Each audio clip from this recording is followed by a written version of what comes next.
নমস্কার বন্ধুরা, তুলিমিতাস kitchen lifestyle and ব্লগে আজ আপনাদের স্বাগত। আজ বানাবো পাপায়া ডেজার্ট। এর জন্য লাগবে পেঁপে, দুধ, চিনি, এলাচ, কাজু, কিশমিশ, বাদাম ও তেল।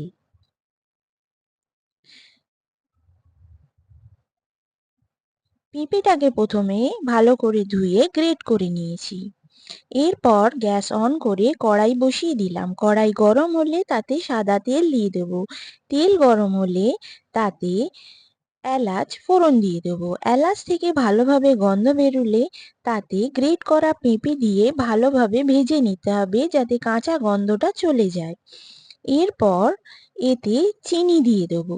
চিনিটা খুব ভালোভাবে মেল্ট হয়ে গেলে ও পেঁপের সঙ্গে মিশে গেলে তাতে আমরা বাদাম দিয়ে পেঁপের সঙ্গে মিশিয়ে নেব। এরপর এতে দুধ দেব এবং কিশমিশ দেব। দুধটা দেওয়ার পর পেঁপেটাকে সেদ্ধ হতে দেব।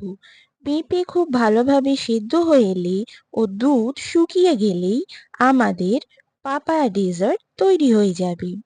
গরম গরম এই ডেজার্ট আমরা পরিবেশন করে দেব।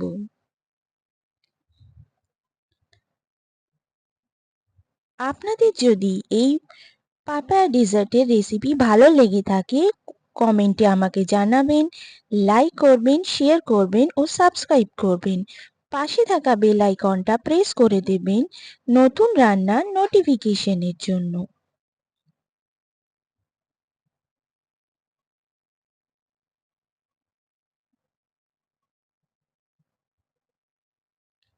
নমস্কার বন্ধুরা, আজ তাহলে আসি।